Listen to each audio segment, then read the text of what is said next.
like a challenge from the Old West to meet in the street at high noon. Donald Trump lost 2 debates to me in 2020. And since then, he hadn't shown up for debate. Now he's acting like he wants to debate me again. Well, make my day, pal. I'll even do it twice. So let's pick the dates, Donald. I hear you're free on Wednesday. Honestly, you can't make this stuff up. Let's get ready to rumble! You can't handle the truth.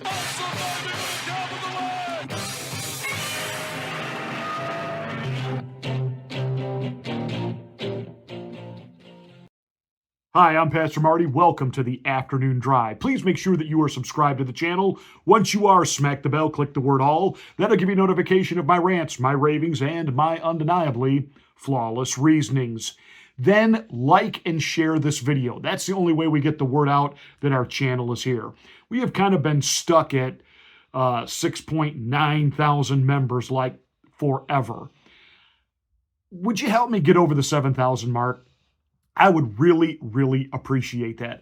I don't sell merch. I don't hit you up at Patreon for money to keep me here. I'm just asking that you would help spread the word that we're here. So post these links to your social media platforms and help us grow our channel. Thank you. So as the prognosticators and the political experts and insiders tell us why Donald Trump has accepted these debate challenges, that if he accepts these, especially the one in June, these judges, well, he's going to lose the court case against, Stormy Daniels. And because there's so many, quote, felony attachments to it, he's going to have to do jail time. And he accepted this as a way of saying, you can't put me in jail or otherwise you're actually interfering with a presidential election. Let me just say this. Now, I know Megyn Kelly had her so-called political experts on yesterday, one of them being Marcia Clark. You remember, the prosecutor that failed to put away O.J. Simpson. The prosecutor that failed to put away O.J. Simpson. The prosecutor that failed to put away O.J. Simpson.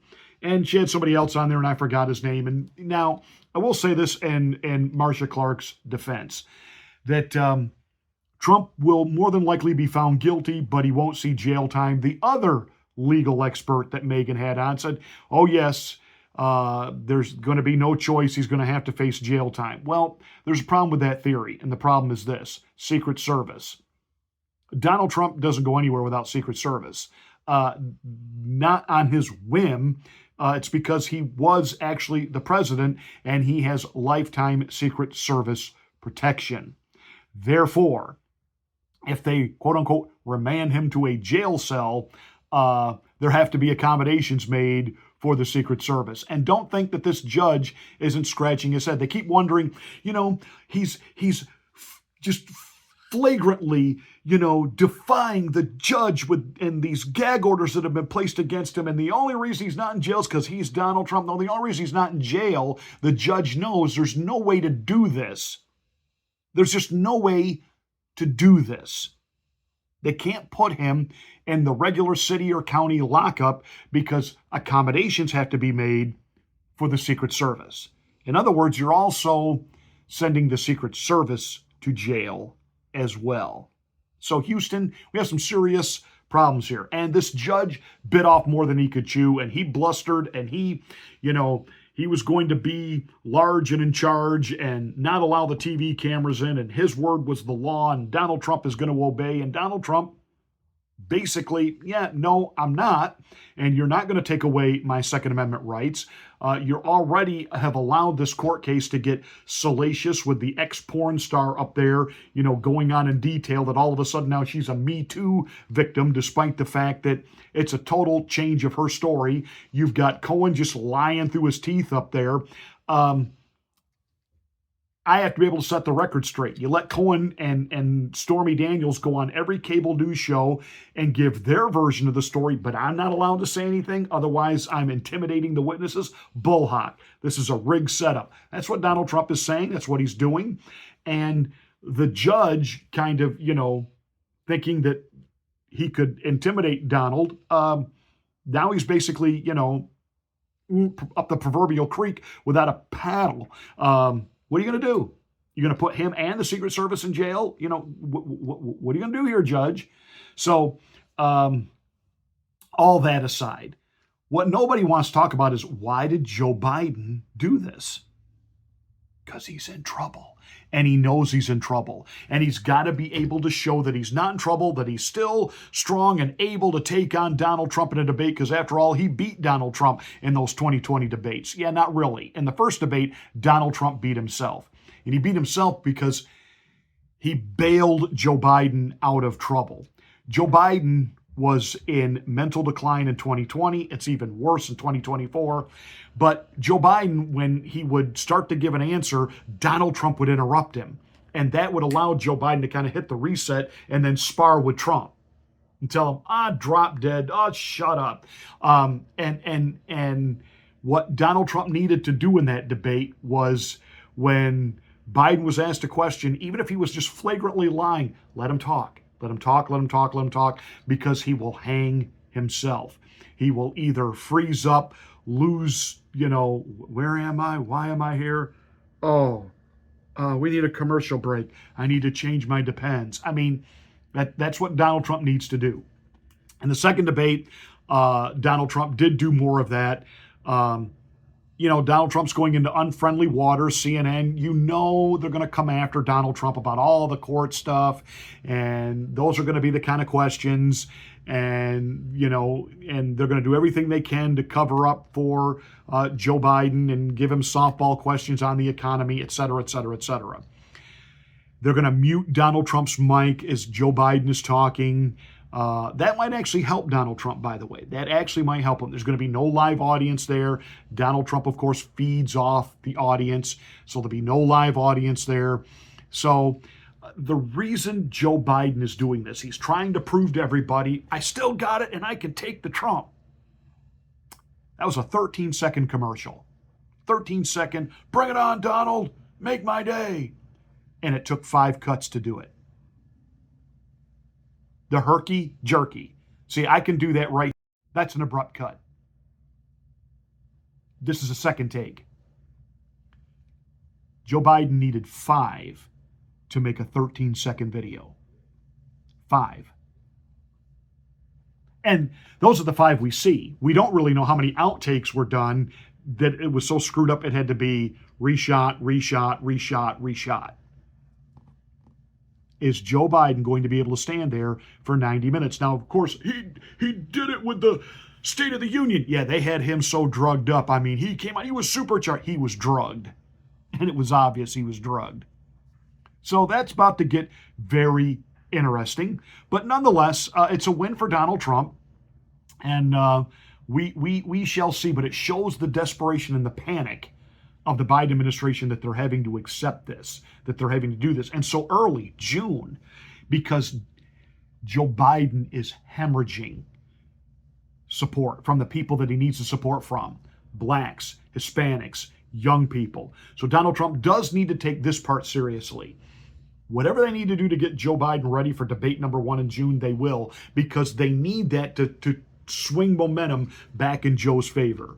So Donald Trump, you got to be disciplined, on point, on message, and you're going to have to push back, because you're not just debating Joe Biden, you're going to be debating Dana what's-her-name and Jake the Tapper, or is it the other one? Who knows? It'll be the CNN hit team. But just be ready. Be ready, Mr. President. Be ready. You get the idea. Now that brings us to the Trump VP pick, because when he announces it, that's going to be huge. It's going to be huge. He's made it abundantly clear it will not be, under any circumstances, no way, no how, Nikki Haley. It's not going to be Nikki. RFK tried to say, he offered it to me, I don't want it. I think Trump was convinced that RFK could hurt him, could pull anti-Biden votes away from Trump and go to RFK. The problem RFK is going to have is the Democratic Party is working hard to sabotage RFK and keep him off ballots like everywhere. So, RFK isn't even going to be on the ballot everywhere. So you don't have anything to worry about with RFK Jr. And trust me, The Republicans are not going to vote for RFK because they know RFK is a committed liberal, and the independents, the young people, they want somebody who can actually get elected and get in there. They want the economy fixed. It's the number one issue. Fix the economy and stop the flood of illegal aliens. Those are the two big issues. And Donald Trump is poised to do that. Now, that said, he's gaining ground everywhere, but with women. So I predicted months ago the VP pick is going to be female, and it's not going to be who you think. It's certainly not going to be Kristi Noem now. She's had to cancel her book tour, over that debacle of, shooting a dog and kind of ruthlessly delighting in it. And then she met with Kim Jong-un, and that turns out to be not correct. Kristi Noem, she's out there. She's like redone her hair. She's trying to look like a supermodel. Total cringe. The left will eat her alive. The opposition research on her will destroy her. It will not be Kristi Noem.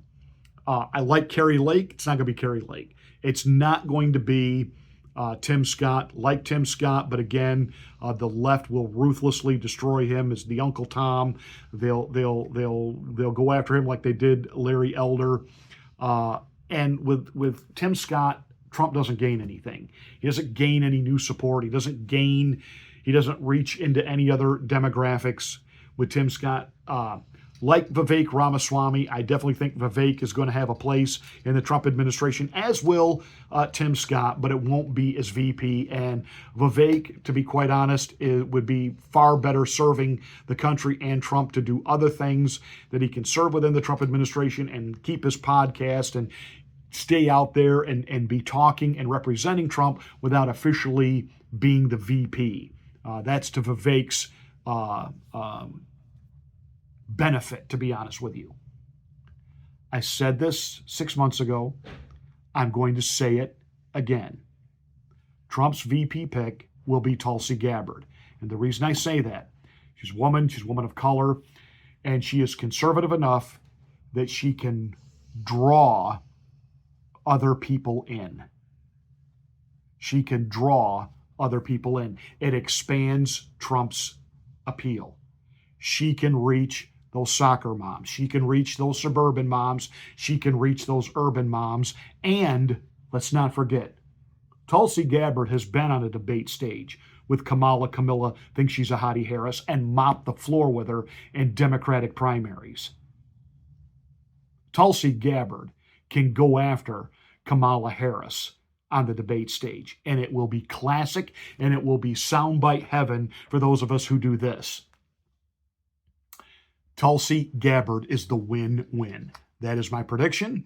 I predicted it 6 months ago, and I'm sticking to it.